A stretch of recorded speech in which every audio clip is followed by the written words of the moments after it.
It's a huge competition around, so I'm very grateful that you stopped here. Definitely there is an interest for the topic of Ukraine and disinformation. There are a lot of conversations about hybrid forms of conducting war yesterday and today. So I want you to give a picture of what's happened with Russian disinformation within this war and how Ukraine was responded. But I would be talking only about experience of my organization, which is called StopFake.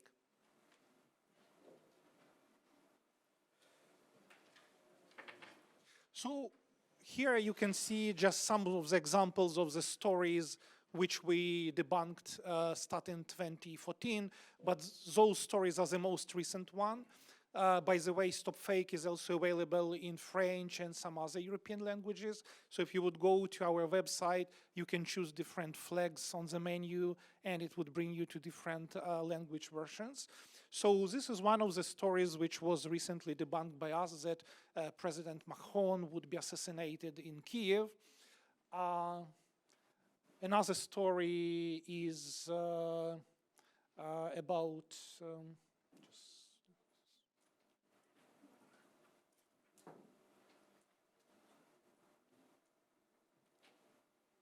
connection between Ukraine and crisis in Gaza, that the Ukraine was thanked for providing weapons stolen from the Western aid to Hamas.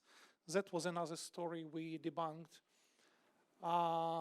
This story might be called funny because Russian disinformation, even bed bugs in Paris, explain with the introduction of sanctions against Russia.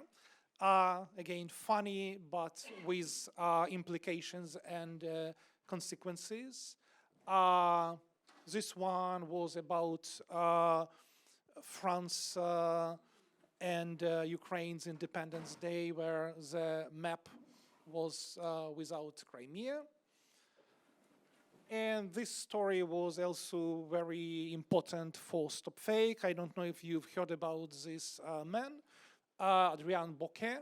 So he was invited by too many French media to come to comment on Ukraine, and basically the importance of what he was doing was that he was denying that Russia did any war crimes in Bucha, that he allegedly was there and saw it with his own eyes, that it was done not by Russian forces, but it was done by Ukrainian forces. And according to him, it was a false flag operation conducted by the West and Ukraine to frame Russia and increase the military help from other countries to Ukraine. So this gives you just a small picture of what kind of stories we do.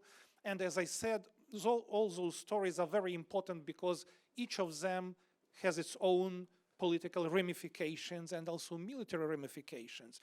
For example, we've been closing all those fake narratives which Russia was producing on Ukraine since 2014.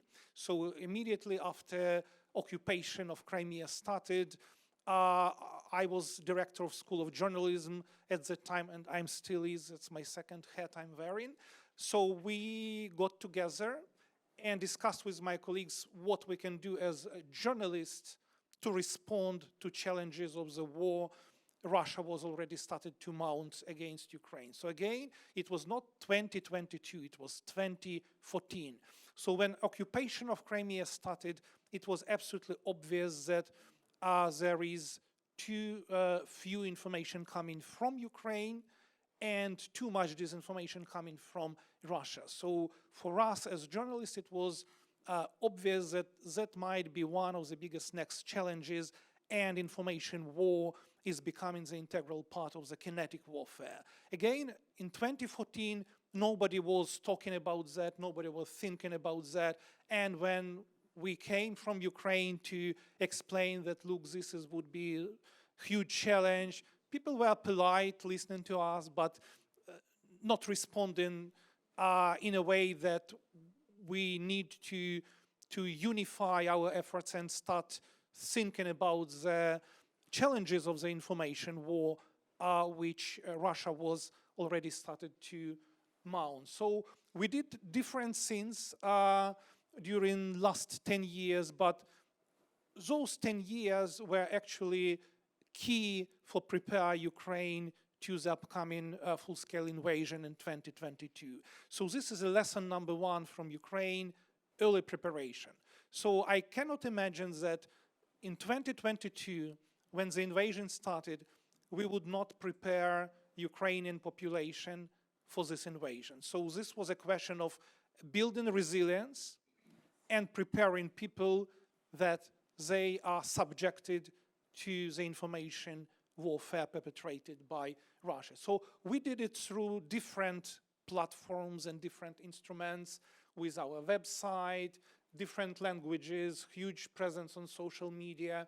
We did TV shows, radio show, and even we've been publishing a newspaper, a real newspaper on a paper, for people living across the front line in Donbass. So for them, that was the only way to get information at that time, because they did not have access to Ukrainian television or radio, because it was jammed intentionally by Russia. They did not, they had very kind of occasional access to internet for the same reasons. So this newspaper was published and distributed to their homes by Ukrainian postal service once a month, and it was a combination of StopFake stories, some discussions about importance of media literacy to again make people aware about the problems of disinformation and propaganda and how they can grow their immunity against those things. But the most important type of activities for us was monitoring. So we have a team of around 30 people who do monitoring of Russian mainstream media and also social media to the lesser extent.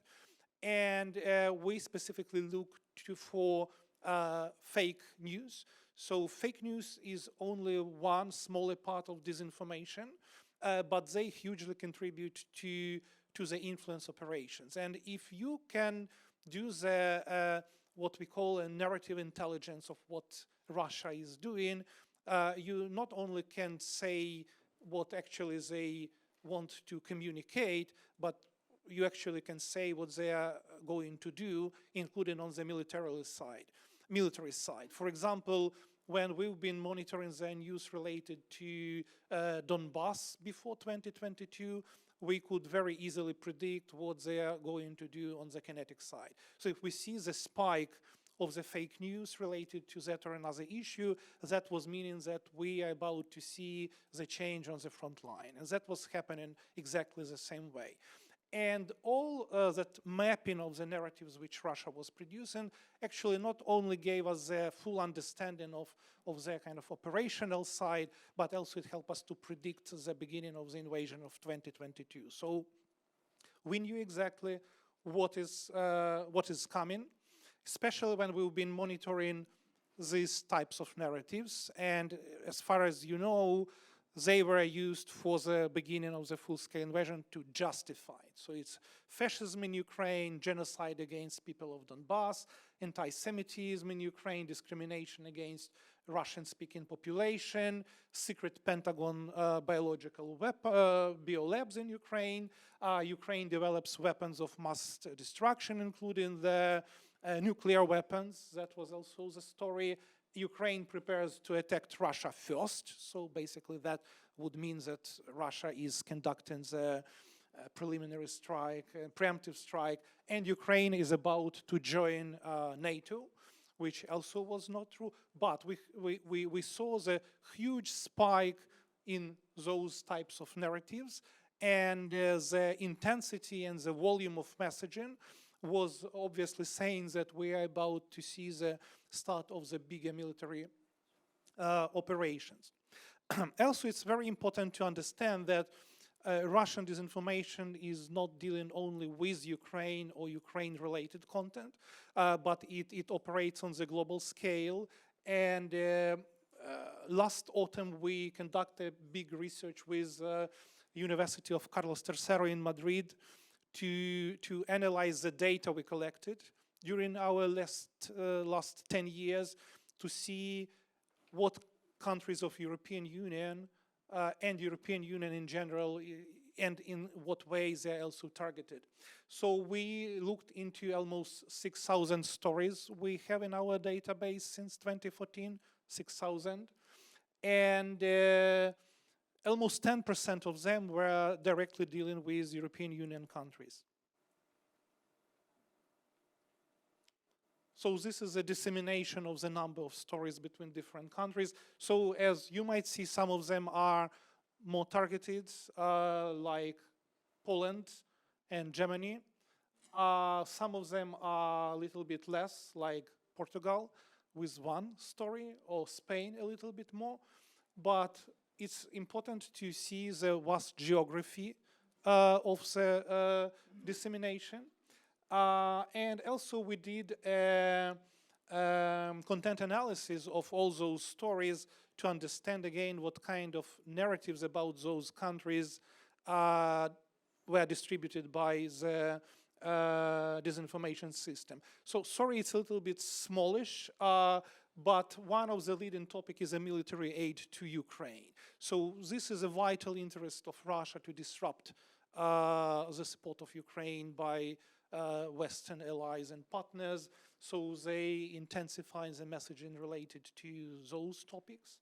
And also those arrows demonstrate what was happening with those stories before 2022 and after 2022, so either were decreasing or increasing.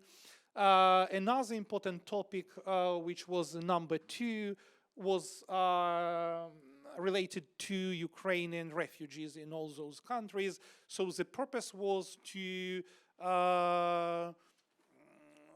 basically to disrupt good relationships between receiving communities and Ukrainian refugees, especially in those countries which took the most, which is again Poland and Germany, and to make clashes between Ukrainians in those countries and local population, again, because disruption and creation of conflicts is one of the objectives of disinformation, and to make those conflicts bigger, even if they did not exist, or if they do not exist, you should help to start those scenes. Also, you see other narratives are European Union is an aggressor in this war, territorial claims of neighboring countries around Ukraine, Poland, Slovakia, Hungary, Romania.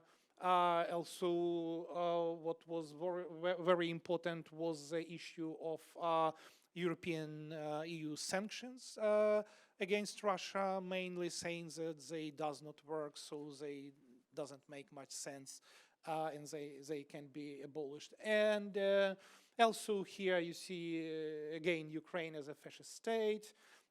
EU wants Ukraine to lose this war, and almost last but not least, it's disinformation about the decline of the European Union. So basically they try to explain that European Union does not exist at all. It's already is falling apart. People living in poverty. They don't know how they would get through the winter because there would be no Russian gas, so probably they would be freezing. There is no food enough, you know, and other things. So again, for some of you, that might sound quite, you know, funny, but again, if it's distributed, for example, to Russian audiences or audiences in the global south, which is one of the biggest concerns right now, there are huge audiences for that type of information. And I'm specifically working with Latin America and Spanish language audiences, and I see the huge echo chambers around that type of information about Western influences in this war, that Ukraine is just a proxy used by West to do this war against Russia and other things. They had a huge number of followers and believers. As I said, one of the biggest, the most important narrative is the narrative about military aid to Ukraine, because again, from Russian point of view, it's obvious if Ukraine would stop receiving the help from allies and partners, that would mean that Ukraine needs to surrender. For example, different reasons were provided.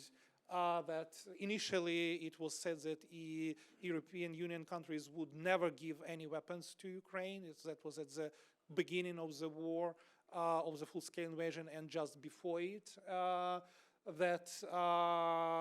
Or on the opposite side of that spectrum, that actually it's not Ukrainian armed forces are fighting, but armed forces from different European countries, especially from Poland. We've seen so many stories that it's not Ukrainian army, but the Polish army is actually fighting in Ukraine. Actually, also the story that European weapons are of very poor quality, and that's why there is no any reason to supply them to Ukraine. They would not work in those conditions. And also one very, very important narrative about smuggling, alleged smuggling of European weapons outside of Ukraine to Middle East, to other conflict zones. Again, initially before the supplies of the military equipment started, it was used to prevent it, but when it already started, it was used to just descale the amount of the weapons provided, to prove inefficiency of those things. And as I mentioned at the very beginning of my presentations, it was very closely connected to the Gaza war, and saying that actually weapons used by Hamas over there was supplied by Ukraine. This one is about refugees, which I also mentioned, and they look at Ukrainian refugees as one of the actually instruments of disrupting stability within European Union, because disruption of stability is one of the objectives of Russian disinformation for NATO and European Union countries. They use different instruments, different leverages from country to country, refugees' influence on political systems, subversive activities, increased amount of disinformation in very different languages, use of influencers, local journalists, buying media organizations through the world. So EU is not exception over here. It happens in Latin America, in African countries. And as we just spoke before this session started, Russia basically made a huge novelty using private military companies like Prigozhin's Wagner, not only to fight the war, but also to produce content. So they are establishing the whole networks of quasi-media organizations throughout different African countries, which are under control of Wagner, and producing a lot of content in French, which is then distributed outside of the region and coming basically here to France as well. So what I would want to finish with is just to say that one of the lesson was, again, to start very early to prepare for this. Another important lesson was to know your enemy. So those 10 years basically allowed us to learn how information warfare is built into Russian military doctrine, how it's built into the strategy within the military domain, what are the main narratives, do the narrative mapping for narrative intelligence, do the mapping of main actors who participate in this system, and do the mapping of the main platforms which are used during different periods of those 10 years. So initially it was Russian television, then Russian social media, then Ukrainian quasi-domestic media, which were bought or organized by Russia inside Ukraine to prevent actually Ukraine from blocking them or sanctioning them because it's already inside the system. then when all those things were limited by Ukraine, and again, this is lesson number 3, start early limiting the presence of disinformation branches within your countries. So basically we can compare that with denial of access, if we would use the military term. So what Ukraine started to do since 2014, it was a denial of access of the Russian disinformation branches within the sovereign territory of Ukraine by banning Russian television, limiting Russian social media companies, Russian websites, and also monitoring the presence of Russian disinformation on social media.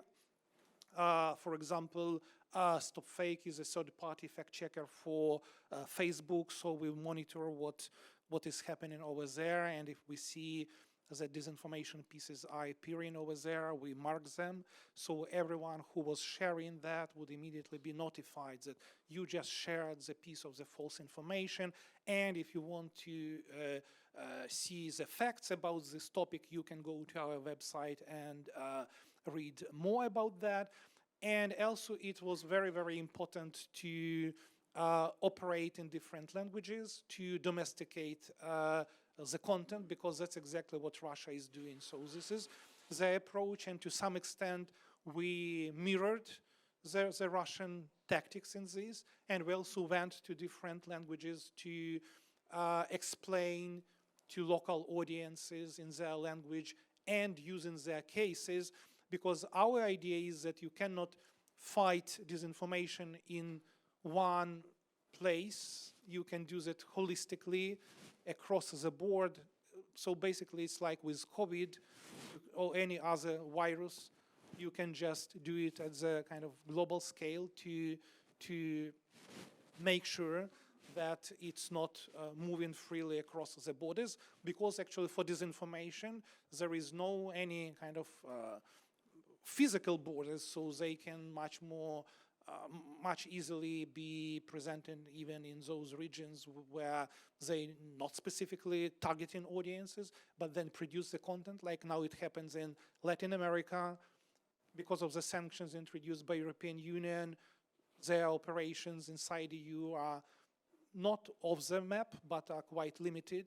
So they started to move their operation outside of the EU area, and then the content is bouncing back. So if I would go to YouTube, I would see hundreds of suggestions of Spanish language content about Ukraine, that Ukraine already lost the war, that West already lost as well, it's collapsing and other things. And it's massively and hugely produced, not only in Spanish, but in many other different languages as well. So the amount of disinformation is not diminishing, it's just going up. And as more problems and uncertainty Russia is facing on the front line, the more they immediately invest into the information warfare to compensate for that. And also they try to adapt very quickly. So what is one of the biggest features of the Russian disinformation system? It's adaptability. So as soon, I already mentioned that Ukraine was banning or limiting or sanctioning different Russian media outlets. So they immediately started to go somewhere else and to invent other ways to be present at your territory, again, to compensate for the lack of other possibilities. So probably I would stop here, right? Because I still have 5 minutes. So another important thing, I already mentioned research we did. So we combined the monitoring and debunking with research, and we also shared that research both internationally and with different Ukrainian actors, including those actors belonging to the governmental side. So we do not specifically work with the government or armed forces, but again, our information flows freely around and anyone can use it. Also, we did build a great network, horizontal network between different Ukrainian organizations working within the system of strategic communication, and that system was also built well before 2022. So when the war started, full-scale invasion started, we didn't need to change anything. So the system was already well in place. We did know what kind of narratives we are looking for, against what actors we are working, and we had all channels of communication between all the stakeholders within the process immediately. We did have methodology, what to do, and contingency plan for that occasion, and so that was, and again, why we know that it's about to start, because we're looking at our data, and data says a lot about those things, and so the preparedness was very, very important, and it was actually not much predicted by Russia, because Russia is looking at the communication system as a very vertical one. So it should go from government to the citizens, and it should be very first of all, television-based. So when the full-scale invasion started, the first thing what Russia did was bombing TV centers and TV towers, and that was done also after 2014 in Crimea and in Donbass. They immediately switched off Ukrainian TV channels and radio channels. So from Ukrainians' perspective, television was not as much important, because Ukraine was already operating on the mostly social media level, and also this horizontality of connections was very important. So Russia was specifically looking who is in charge. So if we kill someone who is in charge, we can disassemble the whole system. So Ukrainian system was horizontal, so with many nodes, very interchangeable and completing each other, sometimes competing with each other as well, but that's another story. And also there was quite a big level of state, non-state partnerships. This is also very core, because as I said, in Ukraine, there were many organizations dealing with disinformation, media literacy, strategic communication, and we've been doing many things which government was not capable of doing. So StopFake would never be operational if it would be done by government. So Ukrainian government does have two different strategic communication centers. One is with National Security and Defense Council, which is dealing specifically with disinformation, but mostly gathering information and sharing it with the government. And another one is based with the Ministry of Culture, which is specifically dealing with citizens. So it's about informing, again, building resilience, and resilience was a core. So when invasion started, Ukrainians were already prepared for this invasion from information war point of view. They knew who can be trusted, what kind of information cannot be trusted, what are the main markers of disinformation and fake news. For example, Russia so many times said that Ukrainian government fled, Zelensky fled, Ukrainian army collapsed, Ukraine surrendering, so there is no any sense to fight back. So they tried it many times, but again, the information resilience was there and nobody believed them, as well as in the cases when they produced deep fakes about Zelensky saying the same things, or they were trying to use other instruments of artificial intelligence. There were not too many of them, but they were very ineffective due to preparedness and the resilience which was built well before. Thank you very much.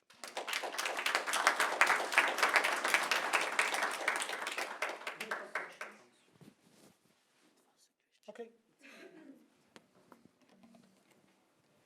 Yeah, so if you have questions, please. I was just wondering. Hello. Thank you for the speech. It was very insightful. Thank you very much. I was just wondering about the kind of narrative detection tools you have. Is there a sort of automation in the narrative detection and things you have put in place which are aligned with AI tools and this kind of thing? Yes, there are now many attempts to use AI tools for that as well, but we are doing that more old school, I would say, because again, we are looking at the Russian language content, which is very contextualized, and you need to know why it was said, when it was said, by whom it was said. So again, all those things. So what I'm trying to say, that Russian disinformation discourse is built in a way that it's still very difficult to be analyzed using non-human instruments. So it's so nonsensical that you really need to be human to understand what they're going to say with that, you know, and to decipher it, you know. So we had kind of a map. So I published an article at Estonian Journal of Military Studies in 2015, given 18 main narratives they've been using, the most important. And the thing is, it did not change much since then. So yes, we have some built on due to the war. They are related to the war after 2022, but the core of those 18 narratives remains the same. So there goes all the time around the same scenes, because this is the core of disinformation. So you need to repeat it all the time, and you need to bombard with those messages from all different platforms, so people would get accustomed to that and would get into this kind of confirmation bias bubble, and they would perceive this information as the only real. So here, important things, frequency and volume, so there is no need to invent something new. You just invent different news, so-called news, of course, to support those narratives, and they can be different all the time, you know. For example, I mentioned bed bugs and sanctions. So another time it was that French wine producers are, you know, destroying their wine because of the sanctions introduced, you know, so they cannot supply it to Russia. But the point is that Russia was never the major receiver of the French wines, and that was happening due to the surplus of wines was due to many other things happening on the market, Chinese consumption, COVID, and other things. So it's not related to Russia per se. But again, the key point is we need to get rid of sanctions, or sanction doesn't work, you know. So that's important thing, as important as prevention of military supplies to Ukraine.